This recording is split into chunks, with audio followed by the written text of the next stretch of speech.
ISIS claims responsibility for the murder of 4 Western tourists, including an American couple in Tajikistan. In each place, Lauren and Jay marveled at the beauty around them, both the sights they saw and the people they met. Badness exists, sure, but even that's quite rare. By and large, humans are kind, they wrote on their blog. No greater revelation has come from our journey than this. A journey of innocence cut short.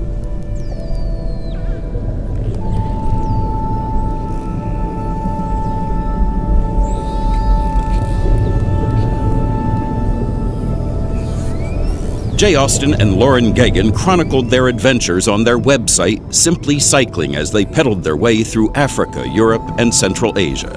Austen wrote they chose to see the world by bike because life is short and the world is big, and we want to make the most out of our youth and good health before they're gone. Biking around the world. Jay describing why. The more you see in the world, the more you want to put that back into the world. But it was in their 25th country, Tajikistan, where the trip turned into a nightmare.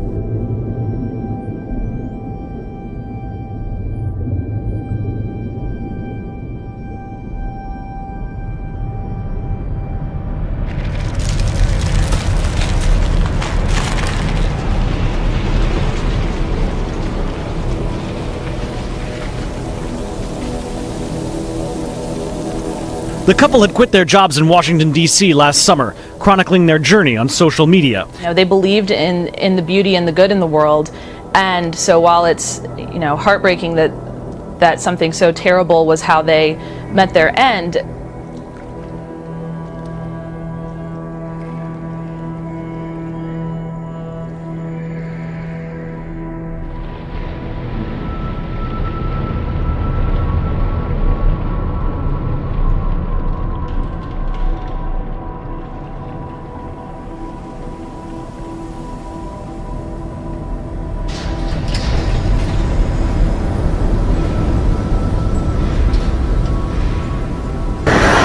The dream for the 29-year-old couple ended suddenly Sunday in Tajikistan, near the border with Afghanistan, when they and 2 European cyclists were killed by suspected terrorists who ran into them with a car, then attacked them with knives. 3 other Europeans in the group were injured. ISIS, whose membership has been growing in recent years in predominantly Muslim Tajikistan, claimed responsibility for the attack. Tajik authorities say police tracked down the 5 suspects and killed 4 of them.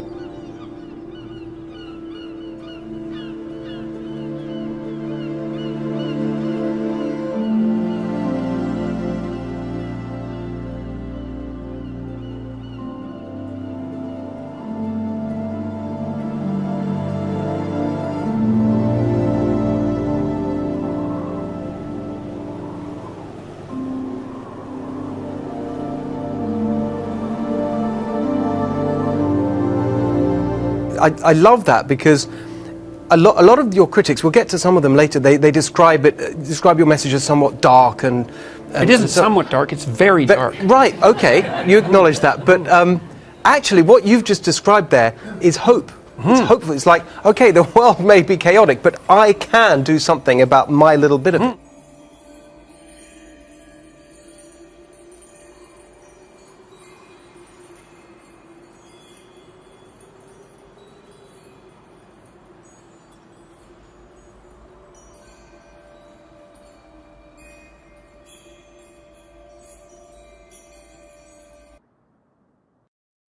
It reminds me of something very famous that, in fact, probably the most famous thing that Margaret Thatcher said, and a lot of people misinterpret it. She perhaps could have not allowed herself to be taken out of context, but she was asked back in the 80s when she was Prime Minister in the UK and there's a big crime problem, well, isn't crime the fault of society?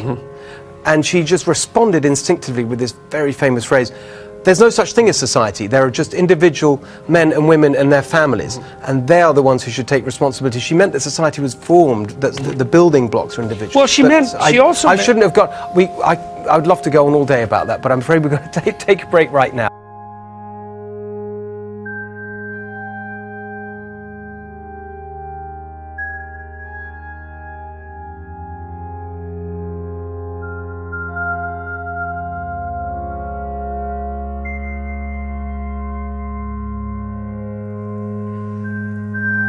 It's the most valuable thing. It's the most powerful thing. And yet, with our postmodern mindset, there is no such thing as absolute truth anymore. This is so ironic, so ironic. Please hear me carefully. In all that we are seeing with the moral confusion of our time and the so-called Me Too movement and all of that, what you see happening is the quintessential expression of the contradiction with which we live. All of our university students are taught, primarily at least they're taught, that truth is not absolute.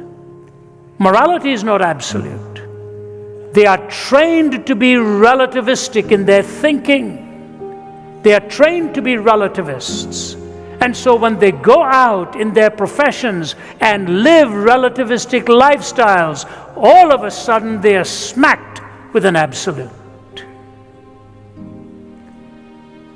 You don't do these things. Why not? Why not? If relativism holds sway, what am I told? It's ultimately relative to myself. Or if you wish, when the absolutes were gone, we had to park it somewhere, and of all places, we parked it in the institution that we trust the least. We call it being politically correct. The one institution that we doubt. And that's where we've parked our absolutes at the same time. You see, every one of us has absolutes. The only difference is whether we abide by them or only use them by which to judge somebody else. The absolute is inescapable in your heart. The question is, do you live by it or do you only use it to judge other lives? See, so often in the last few decades, psychologists and other people who are well-meaning have told everyone, you're okay the way you are. You should feel good about yourself. It's like, I think that's a terrible message for young people, especially young people. It's not a great message for anybody, but it's especially bad for young people because many young people are suffering from, say, a crisis of meaning and purpose. And if you tell them, well, you're okay the way you are, it's like there's no direction for them. What you tell young people is, look, you know, you're young and you're making mistakes and you don't know what you're doing exactly, but there's something to you, man. If you could tap into the potential that lies within you, let's say, if you could take on a noble attitude towards the world and work to rectify suffering and to constrain malevolence, God only knows what you could become. So here we are, 2018. We do not know how to define anything. We cannot define who we are in gender. We cannot define who we are in marriage. We cannot define who we are in our proclivities. We cannot define anything of any worth or of any absolute. We toss it up into the wind, as it were, and decide which way we are wanting to go. This is a dangerous time in which to be alive because there are no definitions. When you don't have any definitions, how are we going to deal with reality? There's a lot of suffering in life, and it's often contaminated by malevolence because we can take a bad situation for us and our families and our communities and certainly do everything we can to make it worse. And so there's a dark element to life, and in order to be able to sustain yourself through that properly, you have to find something that's deeply meaningful. And you have an instinct for meaning. I mean, I think you can make a strong case for that neurologically. And the instinct for meaning helps you find a pathway through life. Can I find furniture in a studio prop? Can I chase it on the wings of music? Where do I find what's real? That's the area of truth that I really want to address, because that's where I think we have picked our own pockets and lost the reality of what has happened to us. We do not know which way to turn to anymore. You see, what has happened at the end of all of our experimentation is basically this. Philosophy has become existential, art has become sensual, education has become skeptical, Religion has become mystical, our culture has become trivial, and Christianity is made minimal. They drive us into a minimalistic worldview, from the existential side of philosophy to the sensual side of the arts, to the skeptical side of education, mystical side of religion, and the trivial side of existence.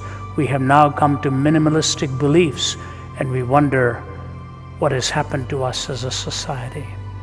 That distinction is lost today.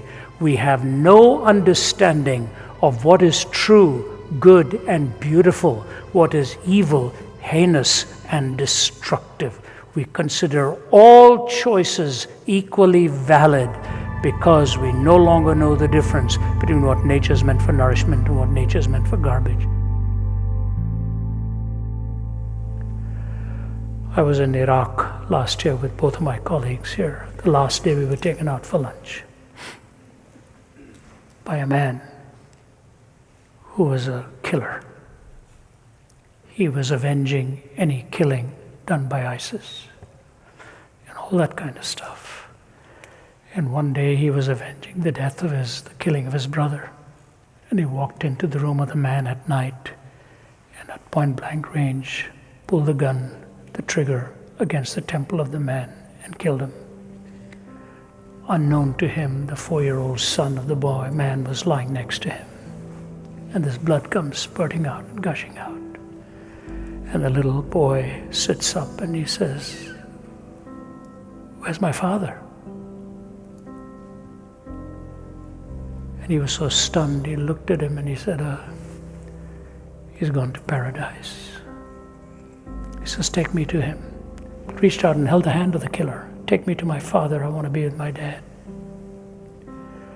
This fellow goes out into the night and he sits in a garbage heap, which he said, which is where I belonged with what I'd done to myself. And as he's struggling to hold back the tears coming out like a fountain, sobbing his heart out as to what he'd done to himself. But he said, "I struggled to sleep, but every time I slept, in a few minutes I would see Jesus in my dream. Again and again and again I was getting angry, till finally I surrendered and gave my life to Jesus Christ." He's working now in a ministry of a hospital which binds the wounds of the broken, including the enemy. And he drives people back and forth. He was driving us. When he told the story, I kept looking at him and I said, who was he before? Who is he now? The difference is what Christ had done in his heart and turned him from being a killer into being a healer of people. Let me ask you this. Do you know anybody in your life who doesn't have that feeling? Feels there is no home for their heart. There are scores of people in our world devoid of that relationship who are living desolate, desperate, lonely lives without meaning, without purpose. I sometimes think about the cross and shut my eyes and try to see the cruel nails, the crown of thorns, and Jesus crucified for me. But even could I see him die, I would but see a little part of that great love which like a fire is always burning in his heart.